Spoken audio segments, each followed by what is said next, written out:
ఇంకోటి బడ్జెట్ లో కూడా ఏం కేటాయింపులు లేవు, తెలంగాణ పదాన్ని మొత్తం నిషేధించినట్టుగా ఉందని అంటున్నారు. మాట్లాడతాను బడ్జెట్ గురించి. నేను మాట్లాడు ఫస్ట్ ఆఫ్ ఆల్ ఏ రాష్ట్రం పేరు లేకుంటే ఇది అనుకోవద్దు ఏంటంటే రాష్ట్రానికి ఏం రాలేదని. అని ఎన్నో రాష్ట్రాల పేర్లు రాలేదు, 2 రాష్ట్రాల పేరు తీసిండ్రు. స్వాతంత్రం నుంచి ఫస్ట్ షణ్ముగం అని ఉండేది ఫైనాన్స్ మినిస్టర్ నెహ్రూ కింద, దాని తర్వాత జాన్ మెహతాయి ఉండేది, దాని తర్వాత నెహ్రూ ఉండే ఫైనాన్స్ మినిస్టర్, ఇందిరాగాంధీ ఉండే ఫైనాన్స్ మినిస్టర్, రాజీవ్ గాంధీ ఉండే ఫైనాన్స్ మినిస్టర్. 1970 వరకు ఒక్కరు ఒక రాష్ట్రం పేరు తీసుకోలేదు. ఎందుకంటే ఇది ఎందుకు అట్లే ఉండాలి, ఇది నేషనల్ బడ్జెట్, రాష్ట్రం బడ్జెట్ కాదు. 70ల రాజకీయంగా అప్పుడు కొంచెం వీక్ ఉండే, కొంచెం అప్పుడప్పుడే వస్తుండే, అప్పుడు కొన్ని ప్రాబ్లం అయింది. అప్పుడు రాష్ట్రాలకి ఇగో నీకింత ఇచ్చిన నీకింత ఇచ్చిన నీకింత ఇచ్చిన అంటే రాష్ట్రాల నుండి సపోర్ట్లు కొట్టిపించింది ఎవరు, ఇందిరాగాంధీ గారు ఫస్ట్ టైం. లేకుంటే నేషనల్ బడ్జెట్లో రాష్ట్రాలు పేరు తీసుకోవద్దు. ఈ విద్యకు ఇంత, విద్యారంగానికి ఇంత ఇస్తున్నాము, హెల్త్ కేర్ డిఫెన్స్కి ఇంత ఇస్తున్నాము, అగ్రికల్చర్ అట్లా చెప్పేది. కానీ ఇట్లా ఈ అలవాటు మొదలైంది 1970, అది ఇందిరాగాంధీ గారితో. దాని తర్వాత ఇంకోటి అంటారు చిల్డ్రన్ అనే పదమే వాడలేదని, అంటే పిల్లలకి ఏమీ ఇస్తలేరని, చిన్నపిల్లలకు ఉమెన్ అండ్ చైల్డ్ వెల్ఫేర్కి ఏమి ఇస్తలేరు, ఆ చిల్డ్రన్ అనే పదమే నిర్మలా సీతారామన్ గారు వాడలేదని. అయితే నిర్మలా సీతారామన్ గారు వాస్తవమే వాడలేదు, కానీ ఉమెన్ అండ్ చైల్డ్ వెల్ఫేర్కి ఇచ్చింది. ఓకే, అట్లా చూస్తే నెహ్రూ గారు కూడా తన పేరే చాచా నెహ్రూ. ఎన్నో ఇప్పుడు పోతున్నాం children's park, Chacha Nehru children's park పక్కన, ఇది మసబ్ ట్యాంక్ అదే అనుకుంటా. అయితే ఆయన చిన్నపిల్లలకు ప్రియమైన నాయకుడు కదా, ఆయన కూడా ఆయన బడ్జెట్ స్పీచ్ చిల్డ్రన్ అనే పదం వాడలేదు. బడ్జెట్ స్పీచ్ అంటే ఇది. ఇంకోటి బడ్జెట్ స్పీచ్లో ఓన్లీ ఎంత గంట సేపో గంటన్నర 2 గంటలు మాట్లాడినా కూడా మొత్తం బడ్జెట్ మాట్లాడగలగరు. ఇట్లే ఉంటుంది బడ్జెట్ స్పీచ్, ఇట్లే ఉండాలి. తెలంగాణ రాష్ట్రానికి ఎన్నో ఇచ్చిండ్రు. అక్కడ 15,000 కోట్లు ఇచ్చిండ్రు కదా అమరావతికి, ప్రత్యేకంగా చెప్పిండ్రు. అవును, చెప్పిండ్రు. ఎందుకంటే వాళ్ళు చాలా ఆవేశంగా ఉన్నారు. ఏంటంటే మాకు ఏమీ వస్తలేదు, మేము తెలంగాణ సపరేట్ అయినాక నాశనం అయిపోయింది, హైదరాబాద్ ధనమంతా హైదరాబాద్లో ఉంటున్నారు, మాకు కొత్త క్యాపిటల్ కావాలి అని వాళ్ళు అడిగిండ్రు. అండ్ మాకు ప్రత్యేక హోదా కావాలి, ఎన్నో అడిగిండ్రు.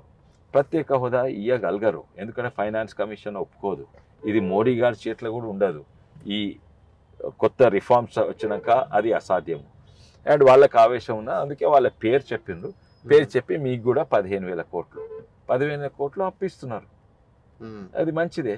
అయితే కొంచెం వాళ్ళను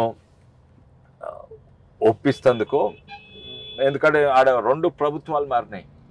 ఏంది ప్రత్యేక హోదా అయ్యకుంటే ఆవేశంగా ఉన్నారు. అట్లనే ఇంకోటి అది విలీనం వల్ల, విలీనం అదే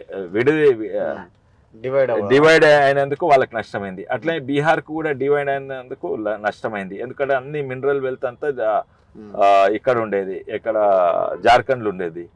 అండ్ అది బీమారు స్టేట్స్ అని ఉండేది. బీమారు అంటే బీహార్, యూపీ, మధ్యప్రదేశ్, రాజస్థాన్. అయితే రాజస్థాన్, యూపీ, అందులో అన్ని రాష్ట్రాలు ముందుకు పోయినాయి. కానీ బీహార్ ఎట్లుందో అట్లా. ఇప్పుడు యూపీలో మిగులు బడ్జెట్ ఉంది, అయితే దానికి ప్రత్యేకంగా ఇవ్వవలసింది. ఈ 2 కూడా మన విభజన అయిన రాష్ట్రాలు ఈ 2.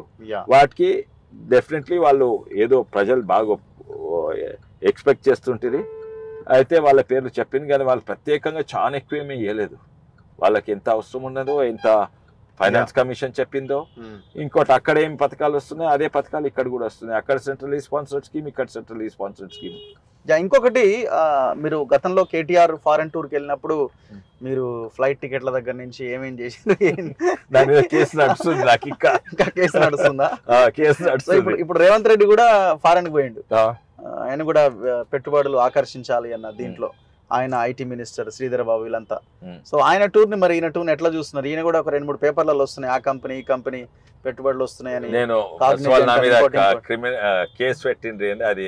దానికి ఇదేమో కోవిడ్ ఉన్నప్పుడు రహస్యంగా, ఈడ కోవిడ్ కు వేలాది మంది చచ్చిపోతున్నప్పుడు రహస్యంగా పోయిండు దుబాయ్ కు, ఇటలీకి డీళ్లు చేసుకు రహస్యంగా.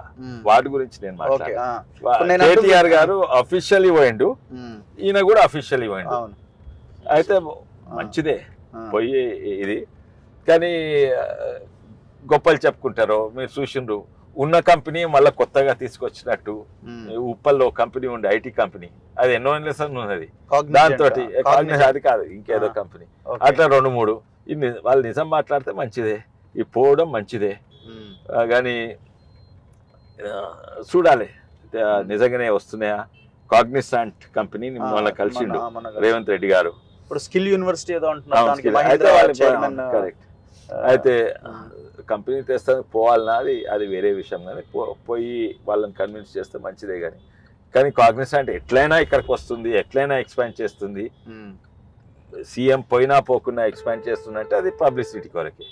కానీ నిజంగానే పోయి కన్విన్స్ చేసిందంటే అది చాలా మంచిది. ఇది తెలియదు, నాకు తెలియదు, వచ్చినాక తెలుస్తుంది. కేటీఆర్ గారు కూడా పోయి ఎన్నో వేలాది వేలు కోట్లు తీసుకొచ్చినా అని చూపెట్టారు. ఈ కంపెనీ సగం కంపెనీ దాని వెనకాల భూముల లెక్క కూడా చాలా పెద్ద ఎత్తున ఉంటుంది. భూములు ఇవన్నీ డీల్లు చేస్తుడు ఇవన్నీ. Anyway thank you sir, thank you very much and once again congratulations. Thank you. So ఇది కొండా విశ్వేశ్వరరెడ్డి సార్, చెప్పండి. ఇది కొండా విశ్వేశ్వరరెడ్డి గారితో స్పెషల్ ఇంటర్వ్యూ. ఆయన ప్రభుత్వ విప్ గా ఇప్పుడు కొనసాగుతున్నారు భారతీయ జనతా పార్టీ వైపు నుంచి పార్లమెంట్లో. సో చూద్దాం బీజేపీ రాబోయే రోజుల్లో ఎలాంటి పోరాటాలు నిర్మిస్తుంది తెలంగాణలో, కేంద్రం నుంచి రాష్ట్రానికి ఏమిస్తుంది అన్నది చూస్తూనే ఉండండి మన తొలివేలు.